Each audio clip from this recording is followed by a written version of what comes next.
Ես լսում եմ ելույթները, բոլորը ճիշտ են, բայց շատ վաղուց արդեն կոռուպցիան եւ կաշառակերությունը ոչ միայն պետք է լինի իրավագիտության եւ իրավապահ մարմինների ուսումնասիրության առարկան,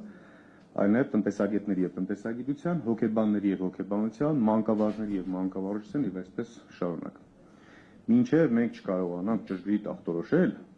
երբևէ չենք կարողանում լուծում գտնել։ Իրավագիտություն եւ իրավապահ մարմինները դրանք վերջին փուլն են։ Լրատվամիջոցները նույնպես վերջին փուլին կարելի է դասակարգել։ Տնտեսագիտությունը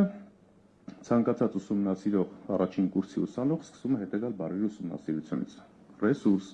սակավություն, պահանջարկ եւ այլն։ Հանրահայտ ճշմարտություն եւ աքսիոմատիկ ճշմարտություն։ Աշխարհում պահանջմունքները անսահմանափակ են, ռեսուրսները սահմանափակ։ Հետևաբար կոռուպցիա, կաշառակերություն լինելու է, կա եւ եղել է շատ վաղուց։ Ինչպես կարող ենք պայքարել, որ չլինի։ Մինչև մենք չգանք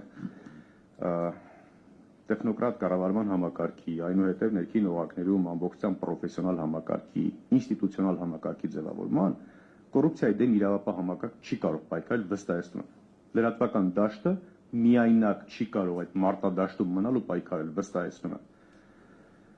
Մարդիկ գալիս են իշխանության 5 տարի ժամկետով, չունեն մասնագիտական կարողություններ, հմտություններ, կենսագրություն, փորձառություն, մանավանդ այս թափառախումբ իշխանության մասին է խոսքը։ Չեն ունեցել երբևէ վարձատրություն, բառից բուն իմաստով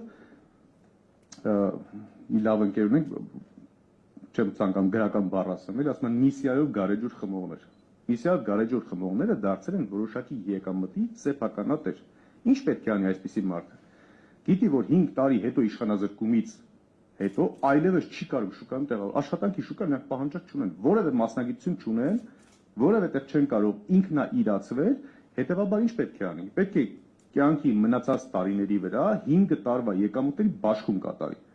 Ինչ է սա նշանակում։ Սա նշանակում, որ աշխատավարձով չբավարարվել, պաշտոնական դիրքը չարաշահել, անընդհատ եկամտի կուտակում իրականացնել, որպեսզի պաշտոնազրկումից հետո կարողանա ինքը նույնպիսի պայմաններում ապրել, ինչ որ պաշտոնավարման ժամանակահատվածում է ապրում։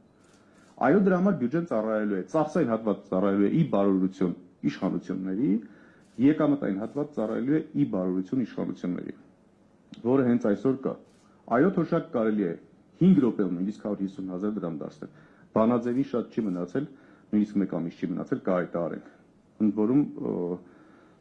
իրենց համար մատչելի գրատախտակային կհայտարարենք, որ հասկանան դա ինչպես է տեղի ունենում։ Ինչու չեն իրականացնում, որովհետև ձեռնտու չի, որովհետև պահանջները շատանալու են։ Ինչու են պետական ծախսերը, պարտքերը ներգրավում ու պարտքերը միանգամից ներդնում, օրինակ շինարարության ոլորտում, որովհետև շինարարությունում ատկատները շատ ավելի հեշտ են, շատ ավելի շատ են, չափելի են եւ այլն, այսպես շարունակ։ Եթե օրինակ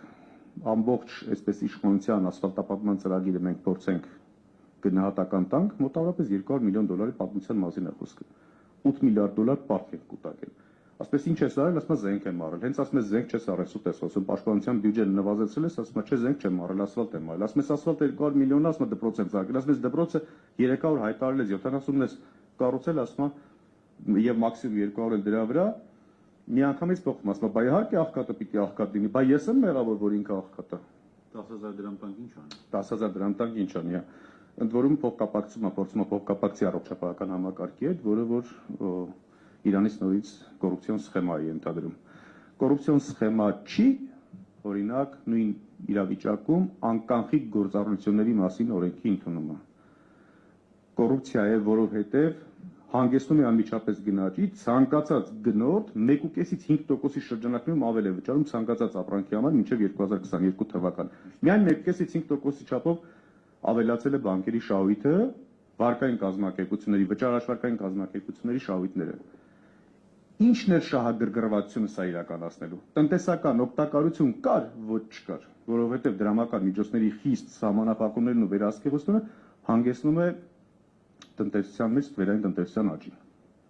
Շահագրգռվածության երկրորդ ցանիշ կարող է լինել բանկերի հետ պայմանավորվածությունը։ Կարող է լինել, այո, կարող է լինել։ Հնարավոր է բացահայտել, այո, հնարավոր է իշխանապողությունից հետո բացահայտել։ Մենք միամիտ կլինենք կարծել, որ օրինակ ելույթ եմ լսում, ասում են իշխանությունը, այս իշխանությունը ընդդիմադիր ժամանակ ասում էին կոռուպցիա կա, մտածում էին, որ Նրանք այնքան ազնիվ են, որ եթե կոռուպցիայի մասին բարձրաձայնում են, ապա դրա մեջ չեն տապտապվի։ Ոչ, ամենաշատը հենց նրանք են տապտապվելու։ Ինչու՞, որովհետև այս իշխանությունն ունի շատ կարևորագույն առանձնահատկություն, այս իշխանությունը անամոթ է։ Եվ այսպիսի բոլոր տեսակի բարոյականից սկսած, կրթականով շարունակած, տնտեսական շահով այդպես շարունակելով նոր գալիս ենք հասնում ենք արդեն վերջին փուլում իրավական եւ իրավապահ համակարգին։ Բազմագործոնային վերլուծություն մինչև չիրականացնենք եւ մինչև պատճառներն ամբողջությամբ չվերհանենք, մենք չենք կարող կոռուպցիայի դեմ պայքարել։ Այսքանը շնորհակալություն։ Շնորհակալություն։ Կան հարցեր։ Չկան հարցեր։ Շատ շնորհակալ